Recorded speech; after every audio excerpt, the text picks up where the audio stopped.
Hey friends, this is Angela from Art of Creation Homestead, and welcome back.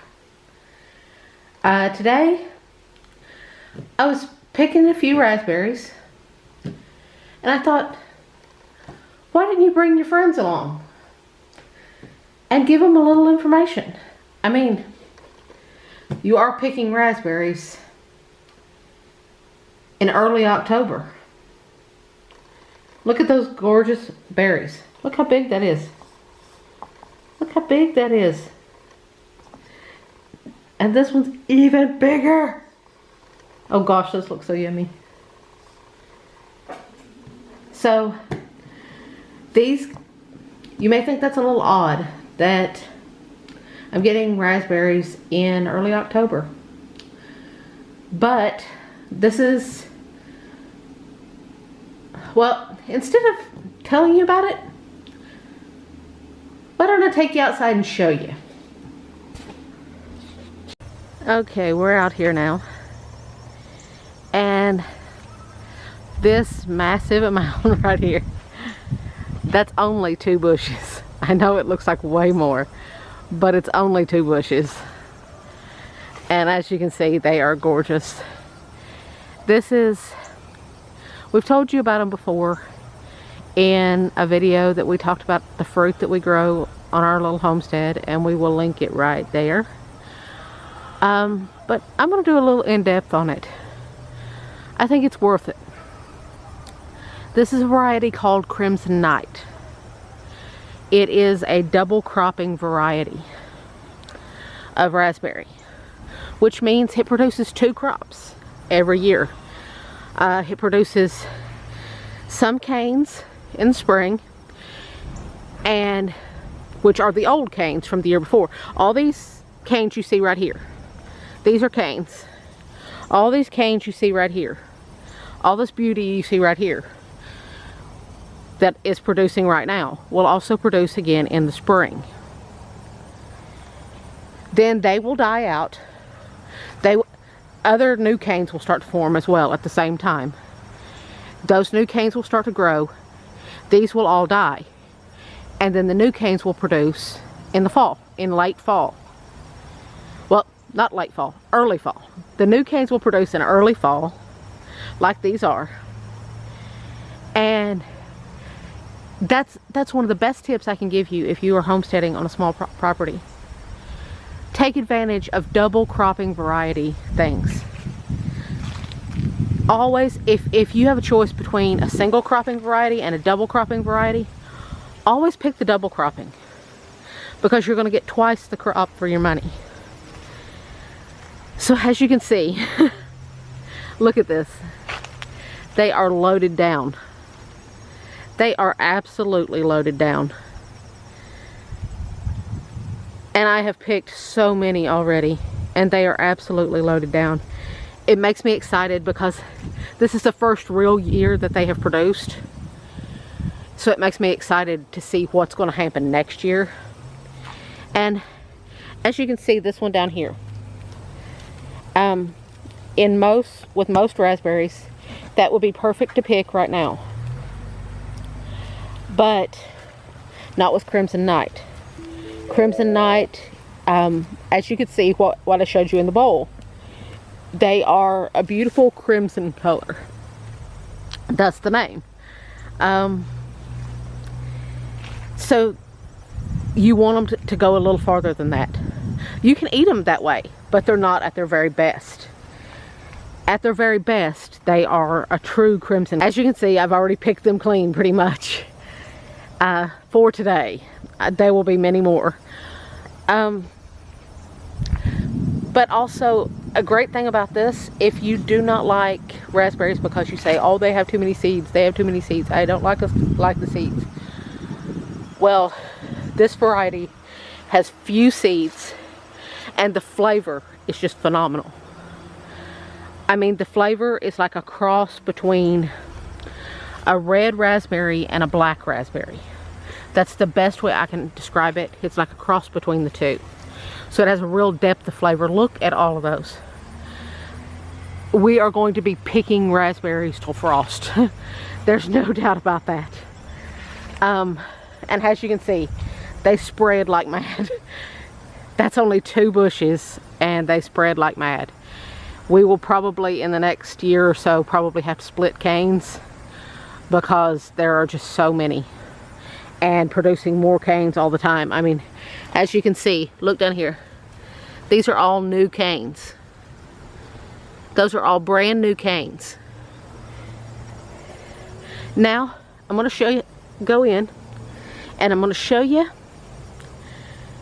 what we're going to do with those raspberries rather than eat them all, because trust me, I could eat every one of them.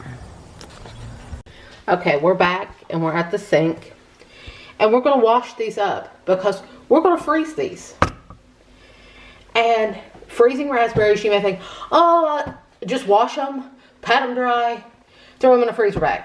You don't really want to do that with raspberries. When they thaw, they would mush all together and it would not be pretty.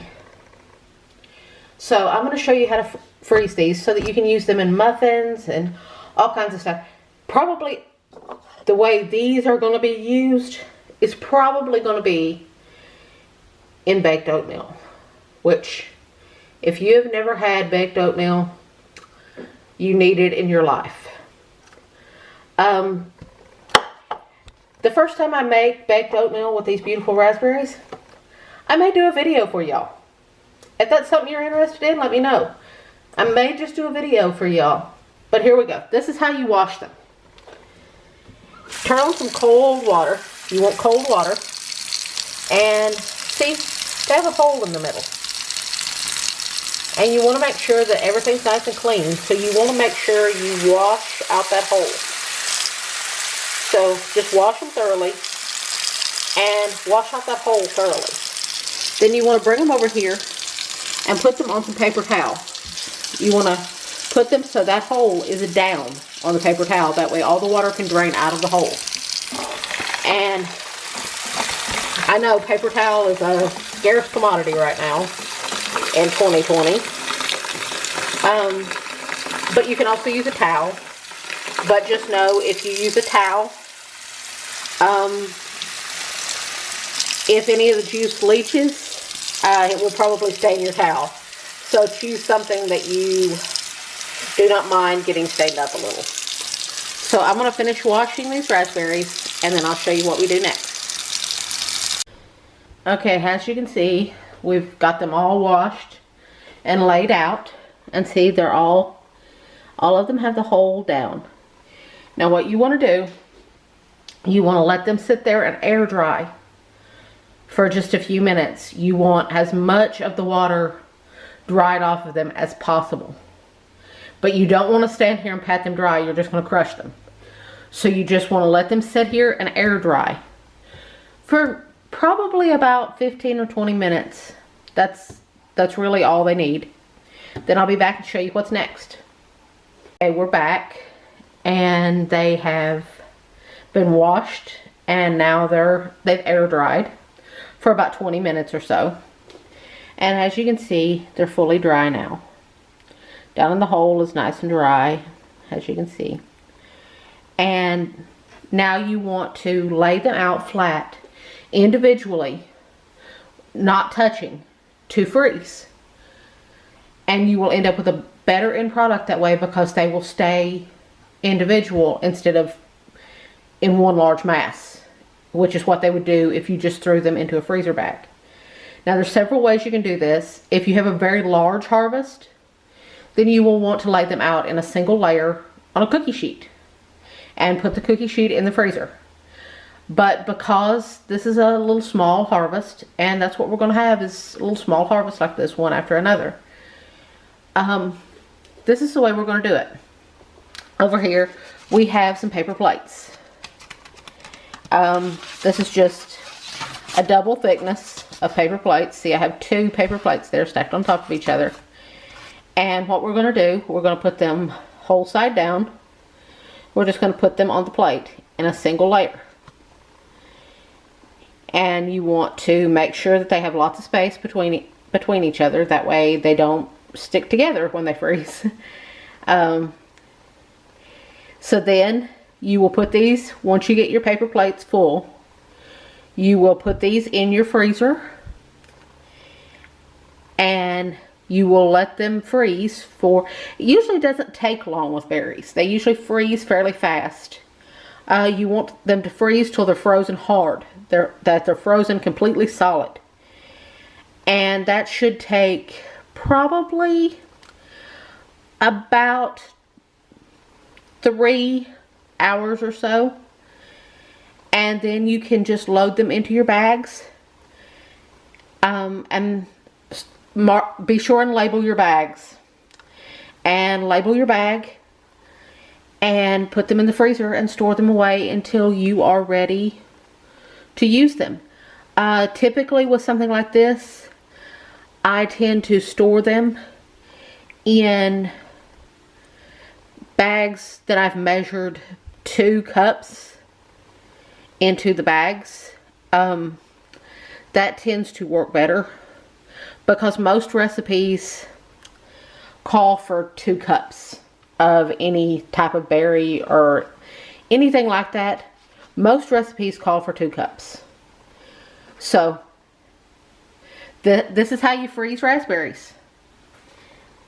And a little about the magnificent raspberries that we grow here at Art of Creation Homestead. If you like this video, give us a thumbs up. Subscribe because you'll want to see what's coming next. And hit that little bell to get notifications every time we post a video. And as always, God bless and have an amazingly blessed day.